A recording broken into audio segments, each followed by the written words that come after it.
कंस को रात दिन चैन नहीं, क्योंकि जो योग माया थी ना वो बता के गई कि अरे पापी मूर्ख कंस, तेरा मारने वाला तो ब्रज में पैदा हो चुका है। कंस ने पूछा भी, अरे देवी ये बताती जाओ कहाँ हुआ है, उसका नाम उसका गांव बताती जाओ। बोले ये नहीं बताऊं। अब उसको चैन कहाँ है, क्योंकि जितने भी छोटे छोटे बच्चे शिशु पैदा हुए हैं सबको मरवा रहा है। आपातकालीन सभा बुलाई, सभी को इकट्ठा कर लिया और कहने लगा कि मेरा मारने वाला तो पैदा हो चुका है ब्रजमंडल में, अब किसको भेजूं। तो एक कंस की बहन है पूतना, नाम से देखो पूत ना, पूत ना यानी पूत नहीं है। प्यारे, जब अपने दिल में दर्द नहीं हो तब तक दूसरे का दर्द समझ में आने वाला नहीं है, क्योंकि पूत ना उनका नाम ही पूतना है। और पूतना कैसी है, अहो तो देवकी पुत्रहा कंसेन भावो हतः, एका विशिष्ट वर्जा कन्या सापी दिवम गतः।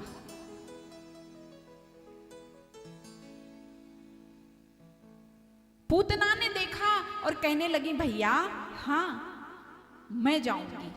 कहाँ? तुम्हारे काल को मारने के लिए। बोला अरे तुझे कौन घुस लेने देगा, क्यों? अरे तेरा रूप देख कितना काला कलूटा, और राक्षसी है ना तो बहुत लंबी चौड़ी है एकदम, बड़े बड़े कान, बड़ी बड़ी आंखें, बड़े बड़े दांत, कौन घुस लेने देगा। बोली सुनो तो क्या? बोली मैं तो पलस्तर करा लूंगी। पलस्तर?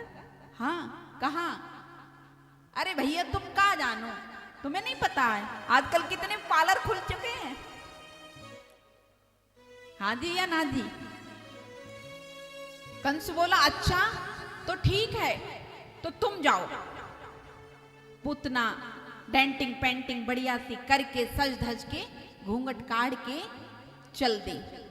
अब देखती जा रही है किसके घर में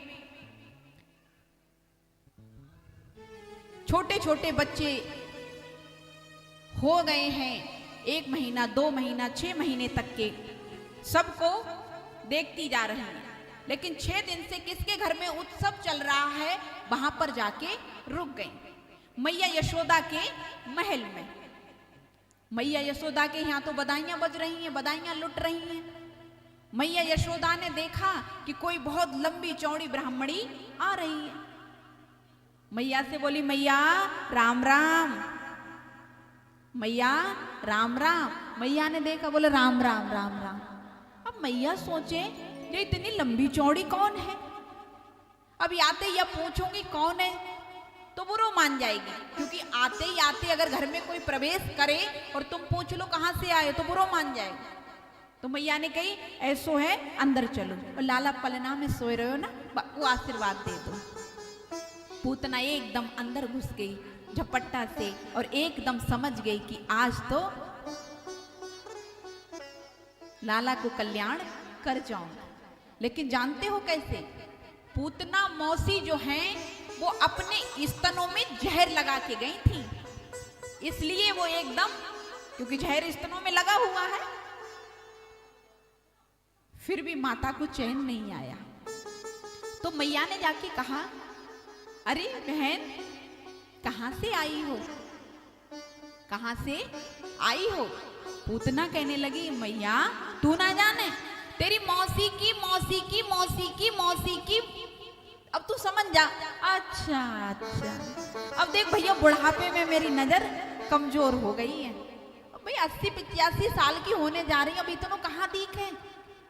मैया बोली होगी कोई ज्यादा लंबो रिश्ता हो गए होगी कोई, अब कहाँ जाते निकाल लो, कहाँ थे कहाँ। ठीक है हाँ तुम्हारा लाला है, आशीर्वाद दे दो। सुनो तुम लाला को गोद में ले लियो, ये जग जाए तो, और मैं ये अतिथि आ रहे हैं ना इनको स्वागत कर दूं। बोले ठीक है तुम कोई चिंता मत करो, मैं सब देख लूंगी। मैया अतिथि सत्कार के लिए चली गई, और पूतना ने जैसे ही पालना में झांक के देखो प्यारे, मेरे गोविंद ने अपने नेत्र बंद कर लिए। जब नेत्र बंद कर लिए तो पूतना समझ गई कि अभी तो सो रहो है और आपको स्तनपान कराऊंगी, सोई दौड़ जाऊंगी क्योंकि जहर पिलाऊंगी, मर जाएगा। लेकिन जानते हो गोविंद ने अपने नेत्र क्यों बंद कर लिए? नेत्र इसलिए बंद कर लिए, हमारे ब्रज में तो कई संतों ने कई कई विचार दिए। प्रभु ने नेत्र इसलिए बंद किए कि मैं माखन मिश्री खाने के लिए आया हूं और मौसी मुझे जहर पिलाने आ गई। अब माखन मिश्री तो अभी किसी ने खिलायो नहीं है और जहर पहले आ गया। इसलिए भोले बाबा को याद किया कि अभी तो मैंने माखन मिश्री खानो नहीं सीखो, तो जहर को कौन पिएगा भैया। तो समुद्र मंथन हुआ था तो पहला रतन विष निकला, तब भोले बाबा को याद किया तो भोले बाबा पी गए।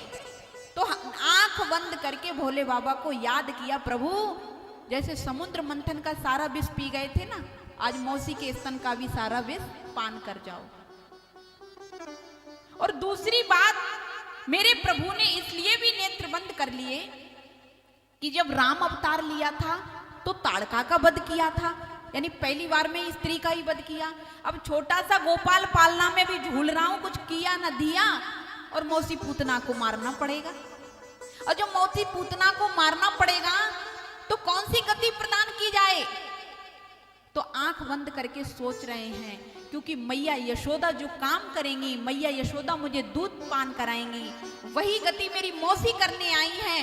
तो जो गति मैया यशोदा को प्रदान होगी वही गति मैं मौसी पूतना को भी प्रदान कर दूंगा। ये इसके लिए कहते हैं भगवान करुणा के सागर हैं, दया के सागर हैं।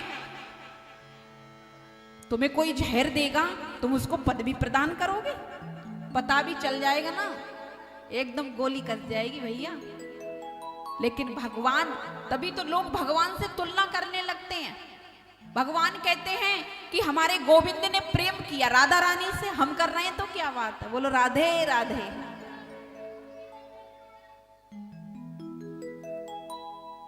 जब ये बात सोच करके गोविंद ने नेत्र बंद कर दिए।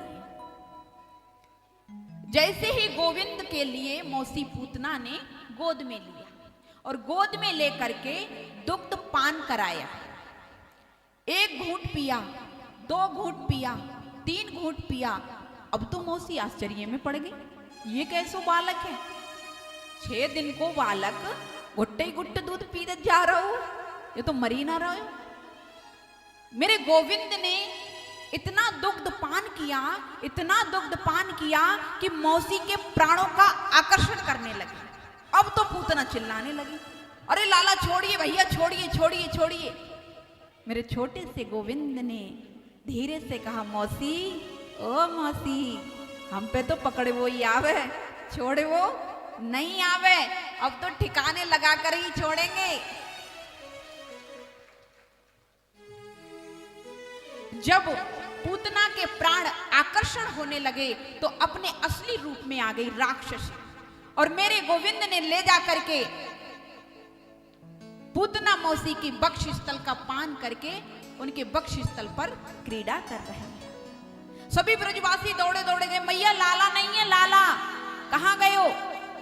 अब तो सब चिंता के मारे दौड़ लगा रहे हैं। जैसे ही दरवाजे के बाहर आकर के देखा, मैया देख तो सही, यह इतनी बड़ी राक्षसी कि बक्ष स्थल पर मेरे गोविंद क्रीड़ा कर रहे हैं। मैया ने दौड़ के लाला को उठा लियो और मैया ने गले से लगा लियो, बोलो राधे राधे।